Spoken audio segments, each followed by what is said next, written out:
Okay, I think it's time to start. So welcome to this online webinar organized by ANIF and Magic Biomat projects. Before we begin, please note that this session will be recorded.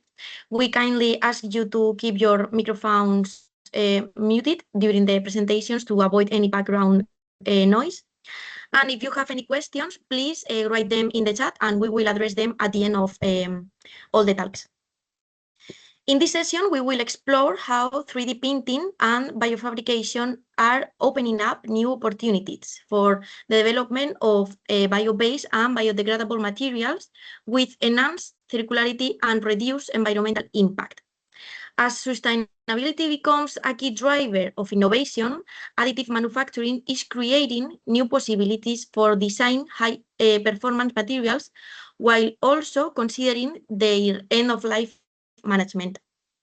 Through the webinar, we will look at applications across sectors such as healthcare, packaging, and advanced biomaterials. We will also gain insights into the role of artificial intelligence in material design, as well as emerging approaches to program biodegradability, which are helping to shape the next generation of circular and sustainable materials. Our first presentation is going to be by Juan Antonio Marchal Corrales. It is titled Sustainable Bioinks and 3D Bioprinting for Personalized Medicine. Professor Marchal is a full professor of human anatomy and embryology at the Faculty of Medicine of the University of Granada, and a principal investigator of the BioFab in I3D laboratory for biofabrication and 3D bioprinting. His research focuses on regenerative medicine, cancer stem cells, nanomedicine, biomimetic materials, bioinks, and 3D bioprinted models for precision medicine.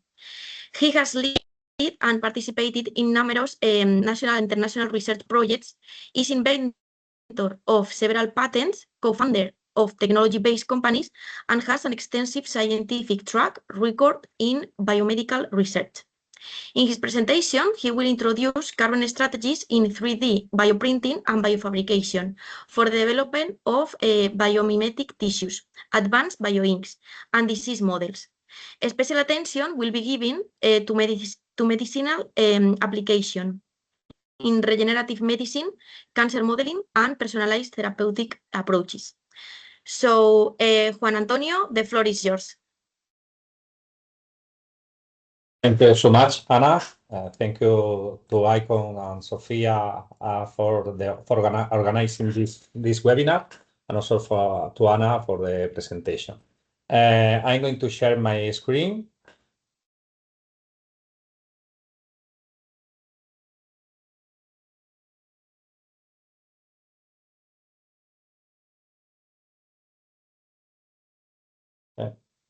Now you can see it better.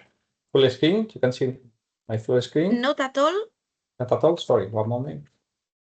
One moment. I think if you click, yeah, perfect. Thank you. Now, thank you so much. I'm going to start. We will have time to respond to all the questions at the end of this webinar. As previously said, Anna, I'm Juan Antonio Marchal. I'm a full professor in the Faculty of Medicine and the director of the biofabrication and 3D bioprinting laboratory, circular laboratory in the University of Granada. My talk is related with the use of sustainable bioinks and the application for 3D bioprinting. I will show you some of the results we have in our laboratory and some of the advantages that have these natural and sustainable bioinks. My first slide is related with the how we are currently living in the era of the precision medicine.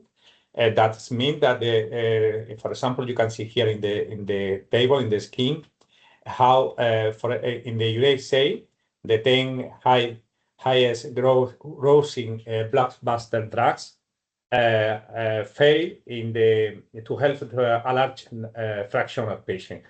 You can see here in blue the person that they ask of help for these people.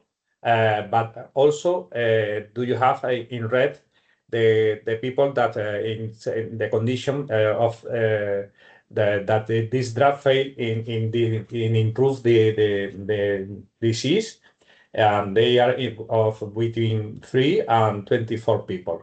This mean that the one-size-fits-all treatment are not cause no benefits to the patient and are the reason of several secondary effects and costs for the sanitary health systems.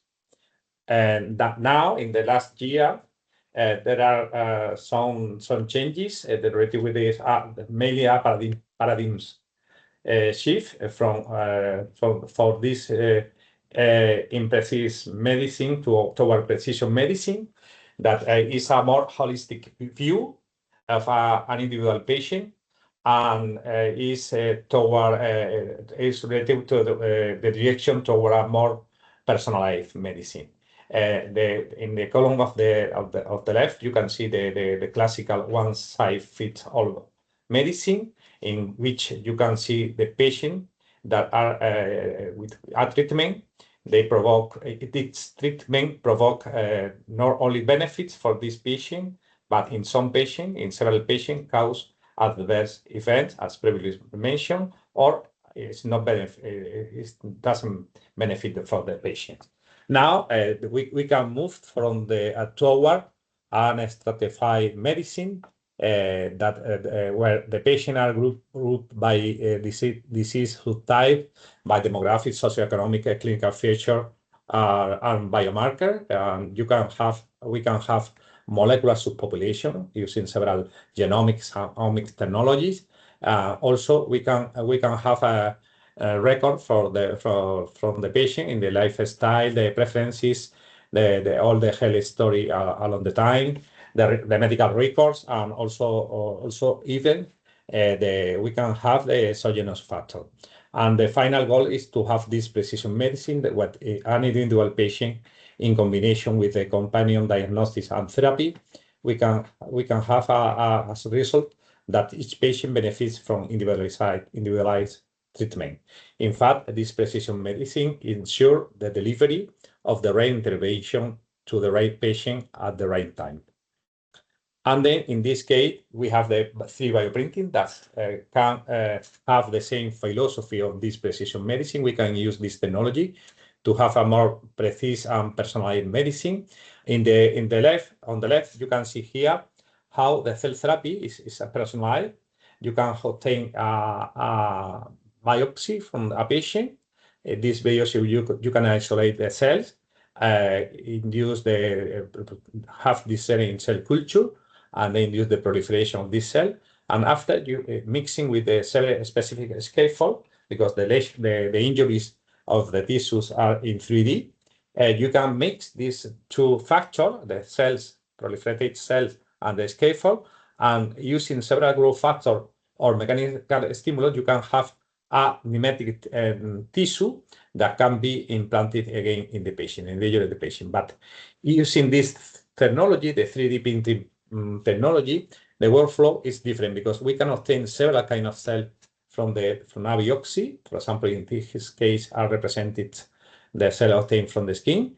For example, we can obtain keratinocyte from the epidermal layer, melanocytes also from this epidermal layer, fibroblasts from the dermal layer, and also we can have some biomaterials and biomimetics inks that can be used to obtain the bioinks. The bioinks are a mixing of the cells together, this biomaterial, biocompatible biomaterial that can be introduced in this 3D bioprinters system, and also to have a more precise, and using this additive technology, similar to the 3D printer, to have a complex tissue with several kinds of cells, with several layers, and reflecting the real structure of the tissues and organs. We can maturate this constituent using bioreactor and then to implant in the patient and the results are better than if you use only this specific approach that was used in the last years. 3D bioprinting has several advantages, such as the unprecedented precision, the automatization, the scalability and the standardization, the good cost effectiveness. We can use several different bioinks and different cell types in the same bioink or in the same process of 3D bioprinting. And also we can not only use this 3D bioprinting for regenerative approaches, but also we can use this for obtaining detailed tissue model that can be used for transplantation, or even in vitro to for example, to have to try new drugs or to have a detailed model of disease in vitro. Okay. In this case, why we can use sustainable bioinks? Because we have several needs. A scientific need, use these sustainable bioinks to support the cell viability. As you can see here, they need to be compatible, biocompatible, support the viability and tissue-specific function. Also, we have environmental needs because this material can generate waste obtaining from natural waste products. This biomaterial can be used and they can have a high reagent use and also we can have a more efficiency in the use of the sustainability in the future. Also, we have a translational need because in the case of regenerative medicine, we need to have a scalable, reproducible, and safer biomaterials to improve the application, future application in some disease that have not a good therapeutic approach at the present. And also we can have this specific biomaterial that can be used for industrial adoption and commercialization. And also we have an opportunity, the circular economy. This renewable material and polymers, in the case of, and if we have some polymers that have this main objective, and also after Anna will explain the projects, and also the valorization of these bioproducts, and this is important. They can create a high value in the economy. Next, and what is a sustainable bioink? A sustainable bioink is a cell biocompatible bioprinted biomaterials that can be renewable and obtained from waste-derived sources. Is biocompatible, can be printed, and also is tunable in the mechanical properties. Also, the characteristics of this sustainable bioink that they have low toxicity processing, are biodegradable, and are scalable and reproducible. This is very important, and this is a very important need for the future clinical applications. Which are the main criteria for a good bioink? We have the two criteria. The main criteria are the printability and material performance, and the other is the biological performance. In the case of the printability, they need to have to have several good properties, such as the viscosity and surface thinning, the gel strength, the filament fidelity, the maintain the shape, retain the shape after 3D bioprinting, and they have good kinetic cross-linking properties, and also the swelling, degradation, mechanical stiffness that are important for to have the 3D structure and to mimic the specific tissue we need to regenerate or to improve the properties. And also we have some requirements for the biological part, such as they need to have able to have the cell viability after printing. They need to increase the proliferation of the cell over time, maintain the morphology and spreading, they can improve the differentiation or maintenance of the phenotypes we are of the kind of cell we will use, and they will need to have or to produce extracellular matrix in an adequate manner, because the extracellular matrix is very important for the tissue to maintain the 3D structure and to maintain the differentiation of the cell and the proliferation, and also avoid the inflammatory or cytotoxic response from the body. And as summary, a successful sustainable bioink must satisfy all these printability properties and the biology characteristic. There are several biomaterials that are used for 3D bioprinting. Here you can see in the top part of the slide the natural biomaterials that are sustainable, such as the collagen, the hyaluronic acid, the gelatin, the agarose, fibrin that is obtained from the own patient and from the blood of the patient, and also the alginate. You know, all these materials that are in the foods with several applications, but also it's important to have other materials that have, because when you bioprint an structure, you need to maintain the structural fidelity, and sometimes depending on the tissue, we need to the goal of the tissue we need to print. We need to use some other material. For example, here you have some polymers that are not from original natural origin, such as the polyethylene glycol, the polylactic acid, or the polychloroplankton. These materials are not natural, but they improve the structural fidelity of the 3D printed hydrogel or scaffold.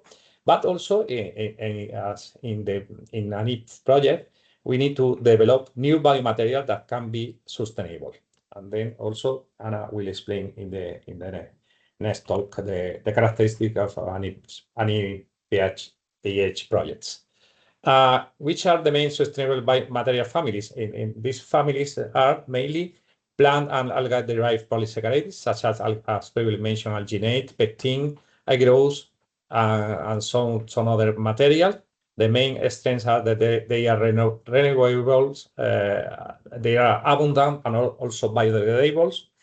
In the other part, we have a challenge, the need of improve the rheological properties and tanning properties, and also the biofunctionalization to improve the proliferation and maintenance of the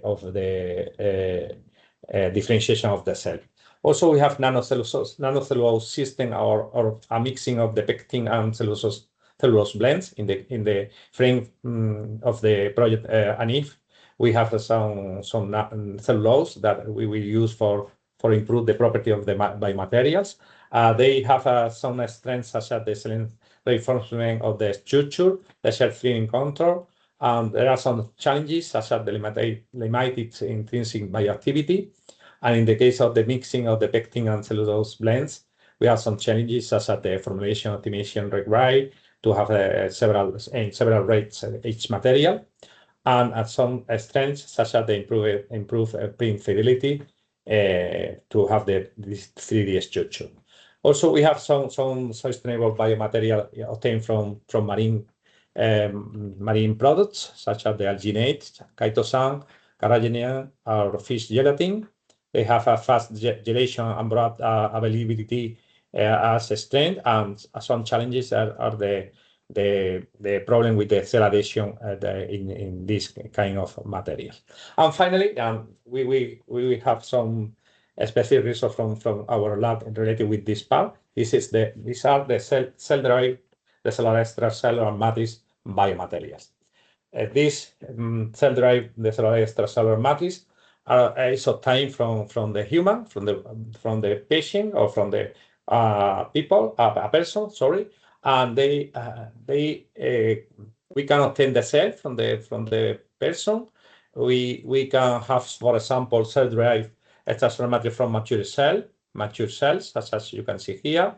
We can obtain this from fibroblasts, for example, for skin application, or even mesenchymal stem cell obtained from for example, from lipoaspirate, we can obtain a small biopsy of the tissue and then obtain the mesenchymal stem cell, proliferate this cell, and also obtain some specific extracellular matrix adapted to the specific tissue we need to help, no? And also we can obtain the fluoride cell sheet or even from tissues or from organs, use this fluoride tissues or organ to use as a specific biomaterial for 3D bioprinting. The production workflow is we obtain the cell, we expand the cell, induce the cell to produce this extracellular matrix, and after we introduce the cellularization process, the solubilization and formulation of the bioink, and then the printing and the bioprinting and cross-linking together the cells. Some strengths are the human relevant bioactive cues, because we have in this extracellular matrix, we have some factors that are produced by the own cells that induce the maturation of the cell will be used for the 3D printing process. Also, we improve the compositional control. We have a better reproducibility than tissue-derived extracellular matrix because the availability or the amount of this organ-derived or tissue-derived matrix is low because we are from human origin. In this case, we can proliferate the cell and have a lot of cell to produce this matrix, and also we can have a big amount of these biomaterials. And also another strength is the tunable and compatible use for personalized medicine. Some challenges is the low matrix yields. It's a problem, but using bioreactor we can improve this. The longer production time, we need to have time enough to have enough amount of this extracellular matrix. The cost and scale-up possibilities, and also the donor. No, the donor we need the cells, but when we have the cell, we can proliferate this, and there is a few problems. And also the standardization. This is a problem for the clinical use, the future clinical use. And the next is there are several kinds of 3D bioprinting system. For example, the extrusion-based 3D bioprinters that use a pneumatic pressure piston or a screw. The inkjet printers that use heater in these syringes or a piezoelectric actuator to obtain droplets with the bioinks. The stereolithography-based 3D bioprintings that can you see here? And here we use several pulse laser and lens to obtain a photogravable resin and produce the 3D structure. Now for the application, do you have here the process for 3D printing of the tissue? Firstly, we can obtain we need to obtain the image using several diagnostic image techniques for a specific organ injury from the patient. Then we need to do the design of the 3D structure. We need to 3D printing, and also they use the specific biomaterial, as previously mentioned, to select the specific cell, mature cell, or even mesenchymal stem cell, or even induced pluripotent stem cell. And the next step is the 3D printing, bioprinting, using the several techniques previously mentioned. And the final step is the application, while using a bioreactor for maturation of the 3D tissue, or even the direct implantation in the injured tissue. And also, finally, we can use this 3D printer structure for in vitro testing of drugs, etc., or to analyze the behavior of this 3D structure, the cell, etc. And now we will have some examples of this application in our lab. As you know, I will start with the skin. The skin is a tissue that is injured for several factors, such as burn, or for example, in specific disease conditions such as the diabetic foods, etc., or from surgeries or tumor processes, etc. And depending on the degree of the skin injury, we have several deep of these injuries. And in this case, the main gold standard is the treatment the patient is the autograft from the own patient. You need to obtain a skin from the other part of the body and then use for a specific lesson in the patient. But the problem is the insufficient, which we have large areas or more several wound areas, because we don't have enough amount of this autograft. And also we have several products in the market that such as a cellular skin substitute, but they not fully are functional or have a multi-layer structure. In our case, we have developed a specific biofabrication. The BT skin is biofabricated three-layer skin, and in this case, we have used some natural biomaterials, sustainable biomaterials, such as some of them is based mainly in collagen and agarose, and also in each layer we have the idea was mimic the composition of each layer in a normal skin tissue. No? In this case, we use collagen 1, keratin, and sphingolipids. In the case of the epidermis, that is the surface layer. In the case of the dermis, we use fibroblasts. The cells are here, keratinocyte for the epidermal layer, the fibroblasts for the dermal layer, and the mesenchymal stem cell for the hypodermal layer. And in each layer, we use the specific component. For example, in the dermal layer, that is the main responsible of the elasticity and the regeneration property of the skin. We introduce the collagen 1, the hyaluronic acid, the dermatan sulfate, and elastin in this layer. And in the hypodermal layer, you use this collagen 1, hyaluronic, and dermatan sulfate. And here you can see some specific experiment we did. The first experiment were to demonstrate the gelification property of the bioink. This bioink, you can see here for each layer the viscosity, and this tube inversion test to demonstrate the ability to form a gel, and the mechanical property. We studied the mechanical property. After that, we did this specific geometry for the 3D bioprinters with this specific dimension, as you can see here, and then and this pore and geometry. And you can see here in this image, the photography at the first day with the hydrogel with the 3 layers. After 2 weeks, you can see here we have conserved the geometry of the hydrogel, and the cells were alive inside this hydrogel. After we can produce several kinds of this hydrogel. Also, we can lyophilize this hydrogel without cell and reconstitute to obtain this specific structure. And also, we can adapt this to produce scale up this hydrogel to obtain chip directly to put in the wound of the patient. No? Here you can see confocal microscopy images with the cell in each layer of the hydrogel. In green, in this epidermal layer, you can see the keratinocyte, human keratinocyte obtained from the biopsy and put in this hydrogel.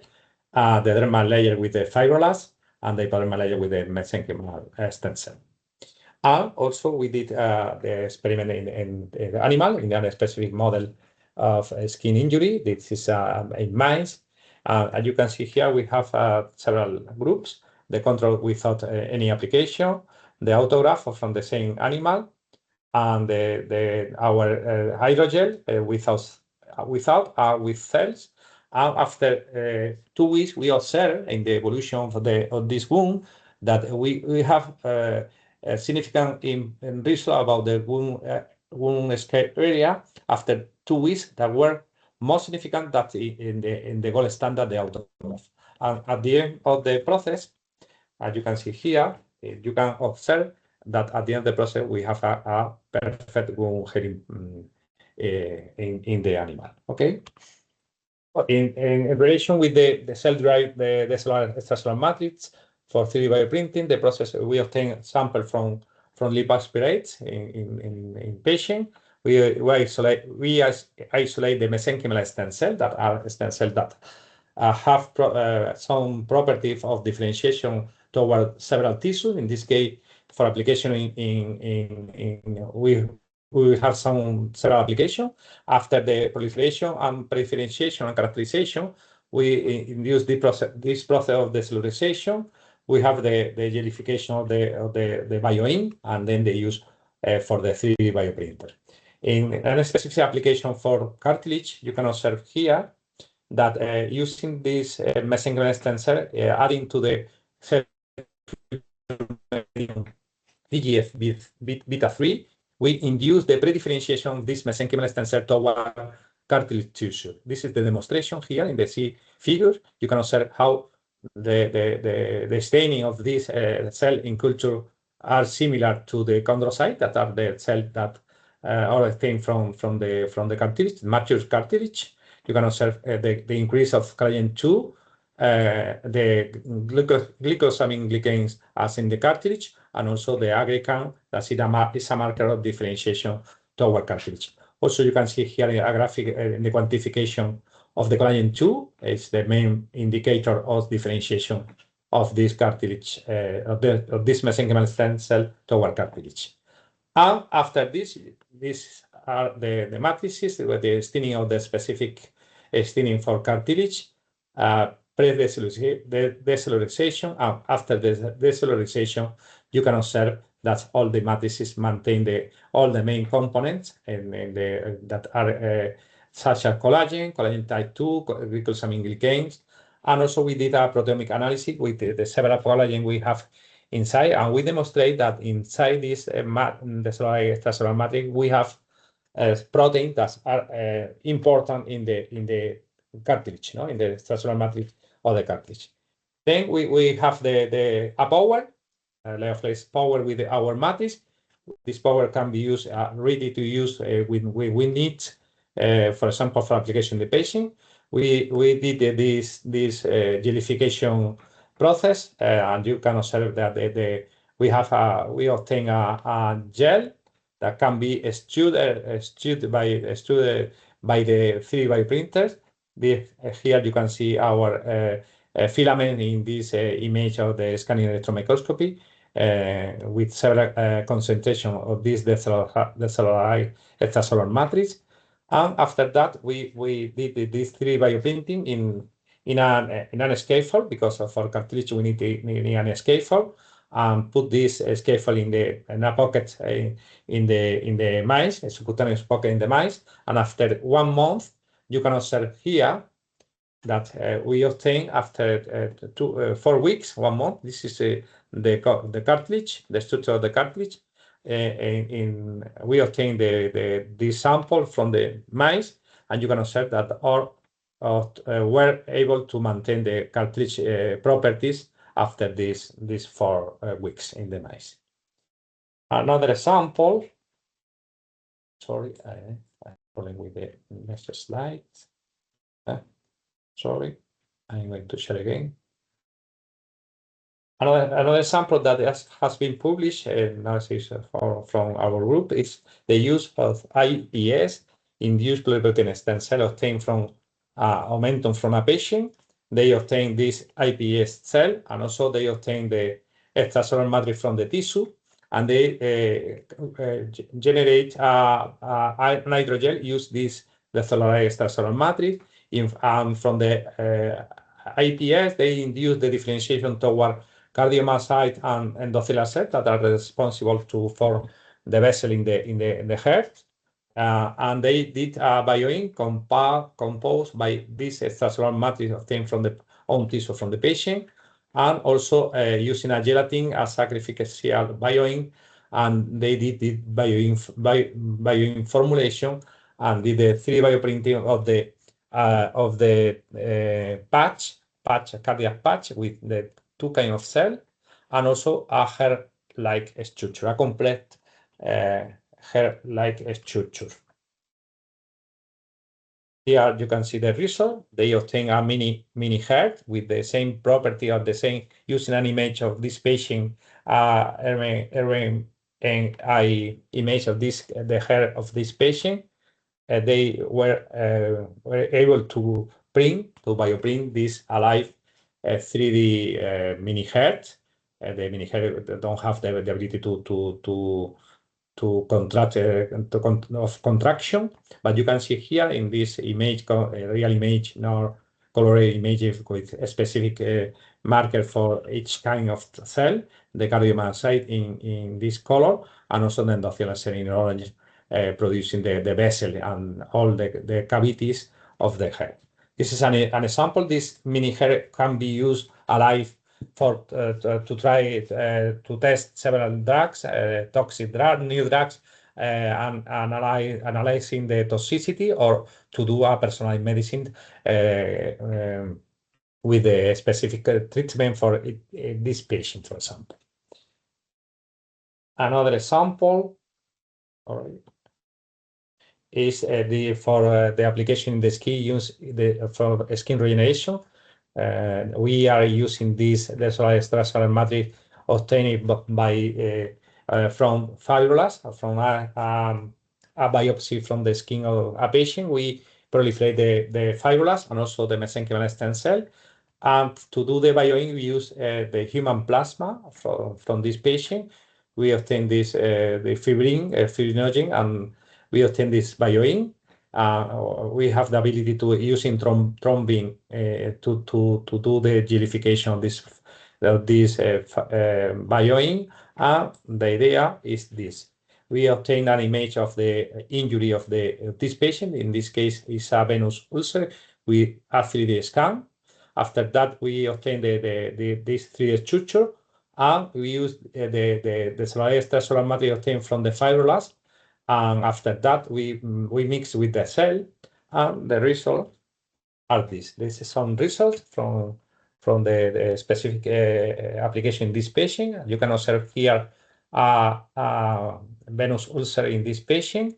We put this marker to obtain the 3D image using this 3D scan system, and from the several venous ulcers of this patient. After that, we obtain the mold of this injury, and after we bioprint. I have problem with the video, but this is the bioprinters with the two components of the bioinks with the cell, and after the 3D bioprinting, we have the specific shape of the lesion of the injury, and with the cell inside at the same time. And the idea, and this now we are working in this consortium. It's a network in Spain, financed by the Ministry of Health. That is now we are trying to prove this in a GMP facility to do a clinical trial in the next year. And this is the main future direction and research opportunities in the 3D bioprinting using this sustainable biomaterial. It's important the use of artificial intelligence to guide in the optimization of the bioinks, as you can observe here. And also it's important the use of these several waste products, for example, or in the case of the human origin, we can use the cell and induce this production of the extracellular matrix can be considered as sustainable bioinks.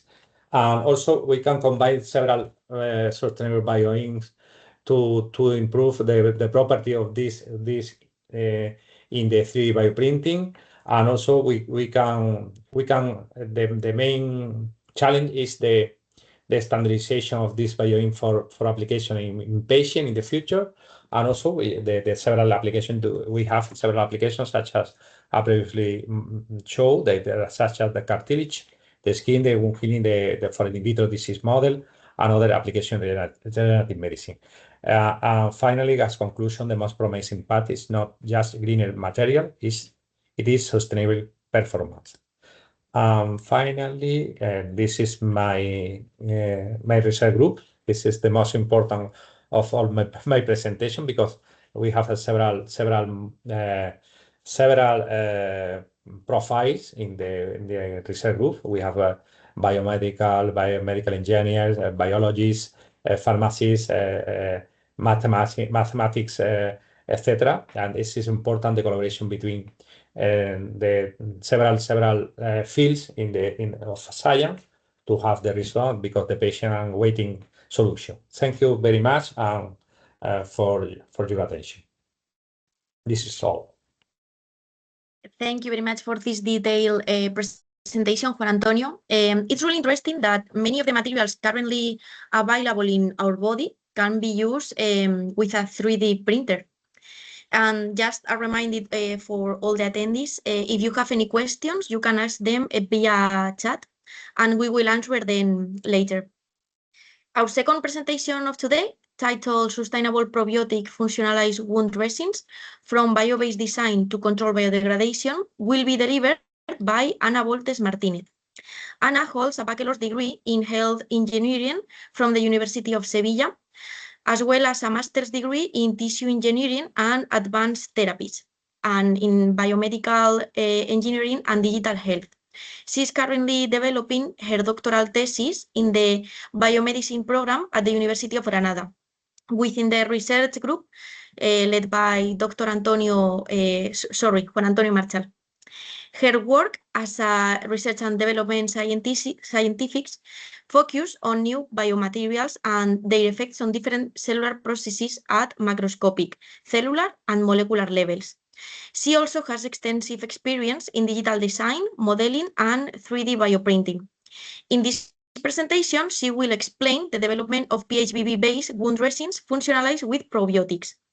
PHBB is a bio-based and biodegradable plastic that offers a promising alternative to conventional plastics used in healthcare.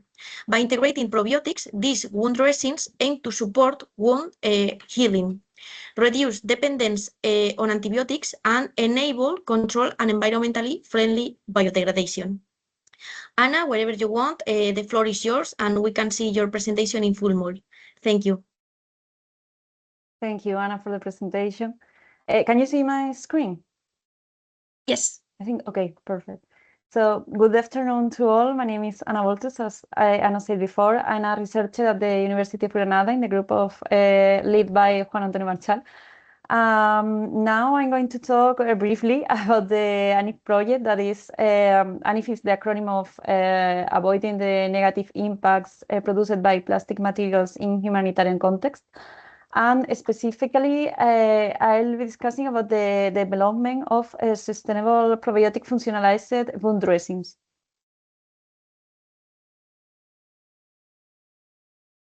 Oh.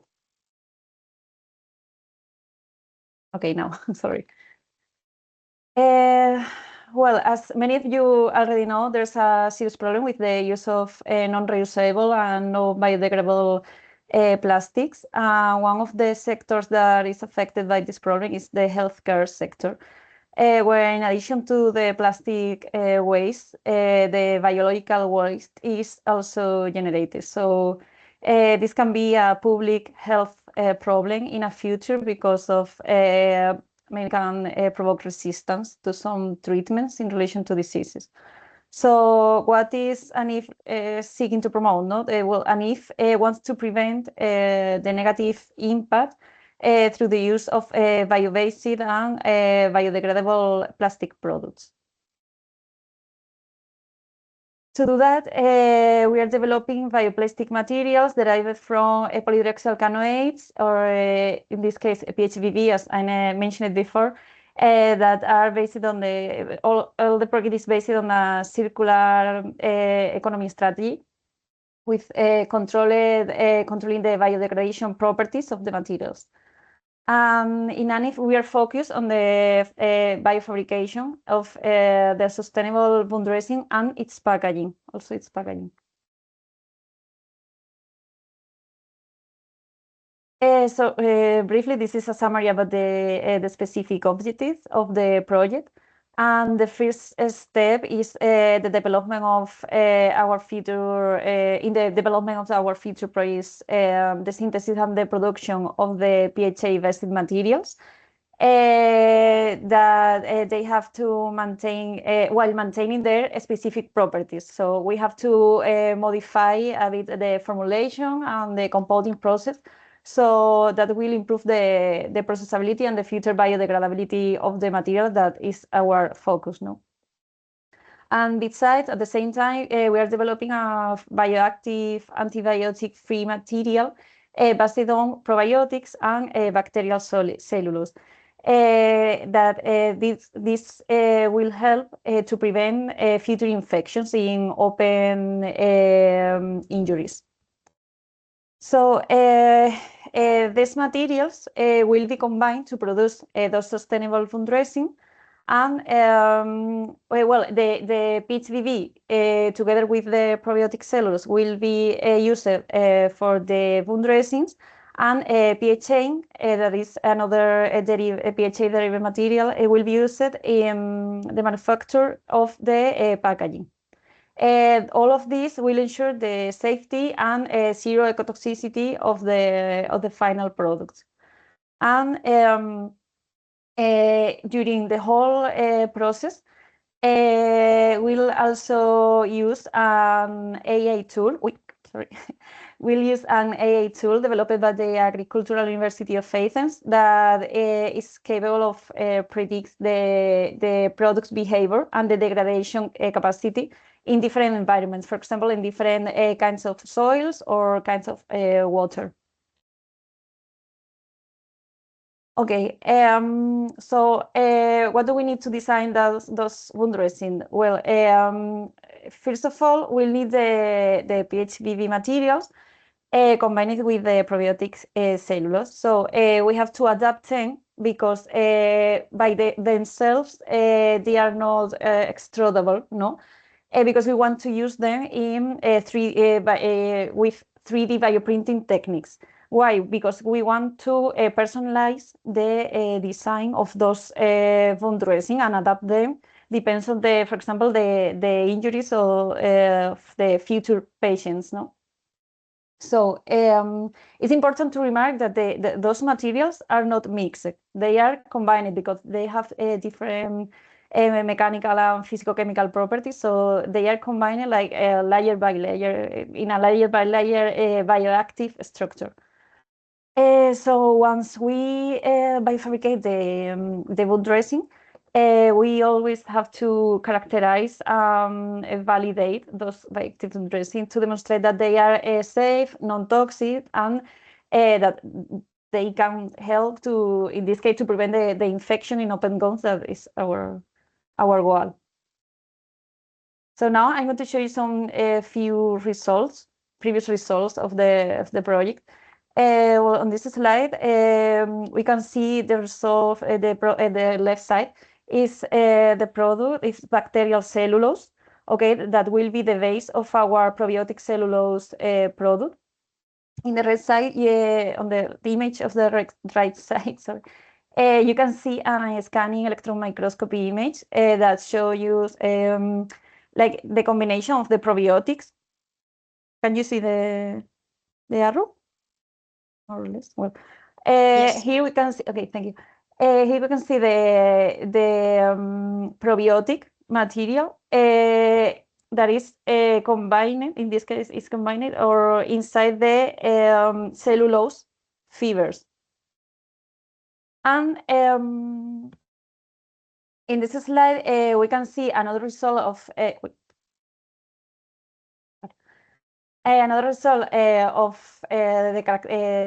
biological characterization of the product. We can see fluorescent images. We can see here green and red dots, no, more or less. They represent in green we can see live cells, okay, and in red we are seeing dead cells. So what we want to show you with this slide is that we are generating like a living material, no, that is capable to interact with the environment. Okay, and the manufacture technique of that we use in ANIF is the 3D bioprinting. With this process, we can produce the 3-dimensional structure, no? using the material. We can use natural or synthetic origin materials, but in this case are all from natural origin. It's great because we can combine materials with different viscoelastic properties. We can vary the physical and chemical requirements.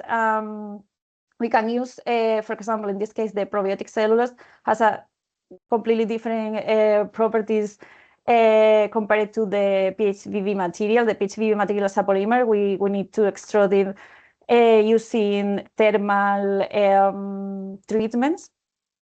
We can, as I said before, we can combine them thanks to the 3D bioprinting techniques. The design is previously created using CAD software, so it's not really complicated. We just need to adjust the model to the reality, no? In this case, the injury. After the generation of the wound dressings, we have to validate the products obtained and with a deep characterization of them. So we perform, well, the first of all is establish the printing properties of each material. This is something in those materials that has never done before. And we determine their mechanical properties after the process. So in this case, for example, we prefer, or we want the material is flexible, as you can see in the video. We'll also have to check if the material is still safe, that the thermal treatment doesn't affect at all on the wound dressing, that is still biocompatible and non-toxic, because it will be in direct contact, no, with skin in this case. Of course, together with the whole project is focused on the biodegradability of the material. So we also want to check, no, those properties. Well, and these are just, well, the first prototypes of some bioactive wound dressing. You can differentiate the PHVB structure, is like the squared structure, and together with the probiotic cellulose is the part is whitest. Yes, we are still performing some experiments, so those are the first steps of the project. That's all from my side. Thank you very much, and thanks to the organization for inviting me to this webinar. Thank you very much for your presentation, Anna. I think it's very important that there are projects like ANIF that aim to reduce the impact of plastics in such a complex humanitarian context. So thank you very much. Thank you. Our final presentation, titled Development of High-Strength Biodegradable Stents, will be delivered by Yuan Chen. Yuan is a principal investigator in the Polymer, Recycling, Industrial, Sustainability and Manufacturing Group known as PRISM at the Technological University of Shannon, Mindless in Ireland. Her research focused on polymer synthesis, modification, processing, recycling, and biodegradation. She leads interdisciplinary projects and the interface of polymer science, bioeconomy, and circular manufacturing, developing advanced materials from renewable and waste biomass streams, including forestry and agricultural residues. In her presentation, she will address the development of high-strength biodegradable stents. These devices are a promising alternative to permanent metallic stents, as they can help reduce risks such as restenosis and chronic inflammation. To prove the mechanical strength of biodegradable polymers such as PLLA, her team has developed continuous iron wire reinforced PLLA filaments and new 3D printing platforms for the customized manufacturing of biodegradable stents, while reducing polymer degradation and material waste. So, Yuan, the floor is yours, and we can see your presentation in full mode. Thanks very much. So, hi everyone. Our team is working on biodegradable corner stents. So, at the moment, drug eluting stents is dominating this market. and but the research in fully bioresorbable stents still going on. And the main problem for, especially for polymeric biodegradable stents, is because the strength, because compared to metallic stents, they're not that strong. So lack of the radial strength, they tend to be thick, and because the thick,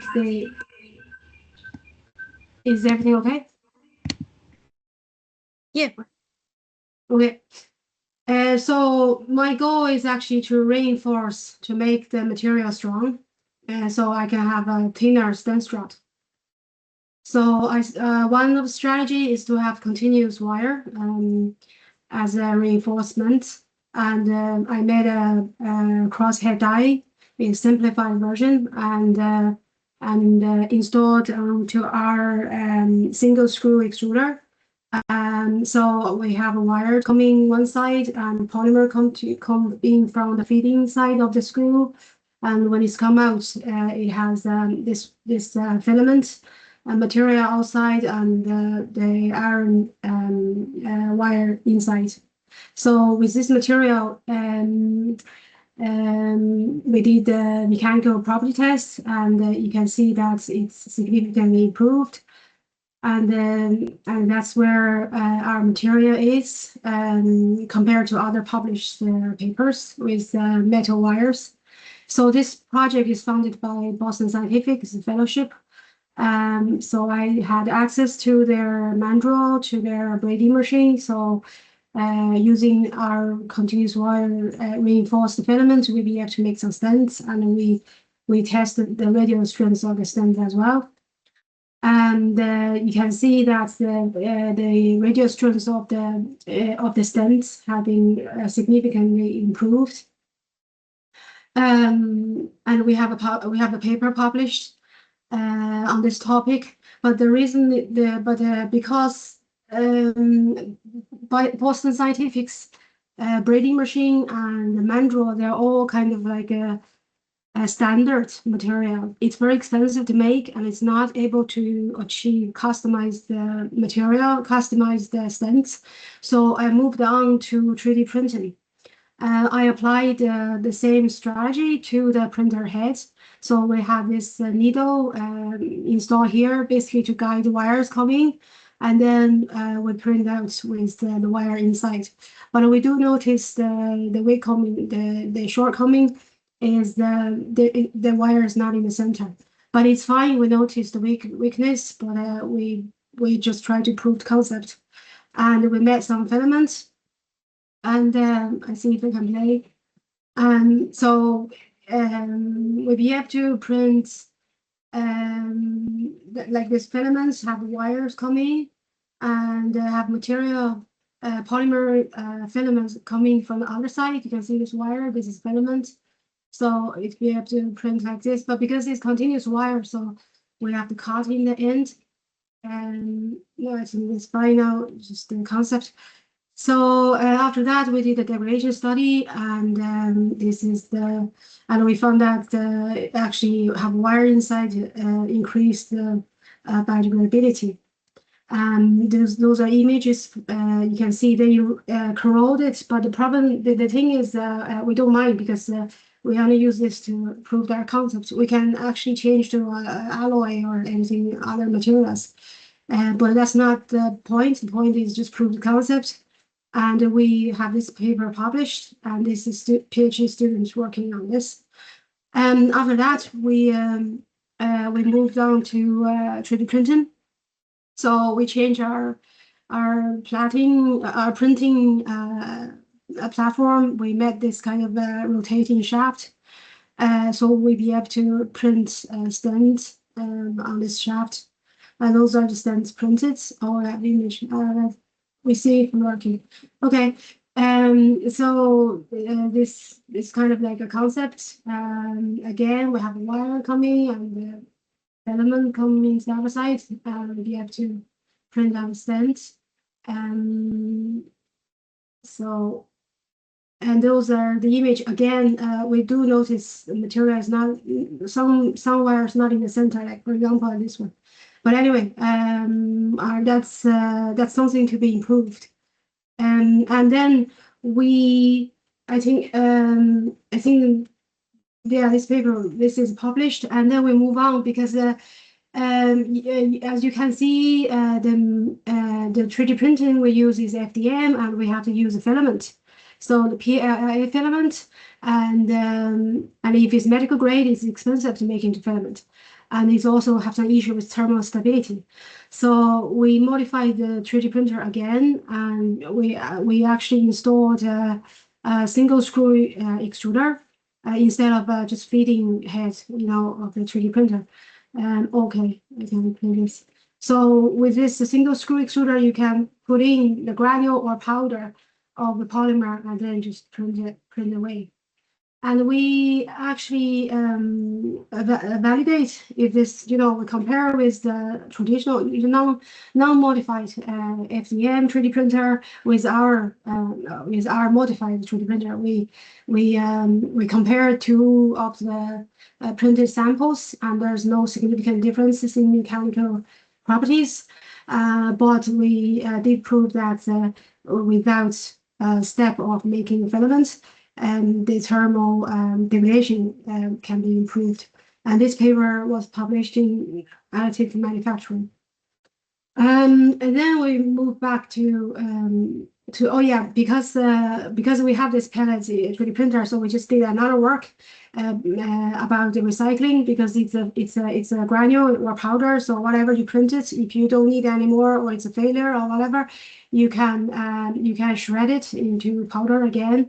Or little particles, you can print it again, and we studied the mechanical property change, and this has been published in this paper. And then we move back to the 3D printing.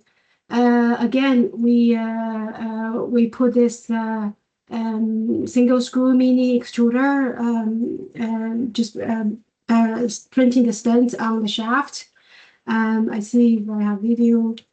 Oh, I do. This is a video, so it's powder goes in, and just keep printing stent down the shaft. It's better, the performance is better than the other one, because the wire really interfere. So that's okay. So that's we recently published this paper, I think a few months ago. And we used iron particles as a reinforcement.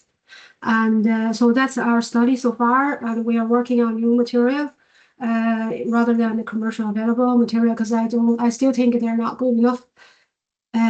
So that's my presentation. Thanks. We have seen that plastics is a part of our everyday lives as a commodity, and I think it's quite innovative to start seeing it used in medical applications as well. So thank you very much for your presentation, Joan. Everything that you have explained to us today has been really, really interesting. I'm sorry to say that we don't have time to answer the questions that have been raised in the chat, but we will compile them and send you with the recording by email. Before closing the session, we would also like to remind you to follow us on our social media and visit the websites of ANIF and Magic Biomat projects to stay updated on our latest news, events, and results. Thank you very much to all of you for attending this webinar. I would like to let you know that the next webinar organized by ANIF and Magic Biomat projects will be in September. Thank you very much and see you soon. Bye. Thank you. Thank you so much. Bye. Thank you. Thank you. Bye. Thank you. Thank you. Bye. Thank you. Bye.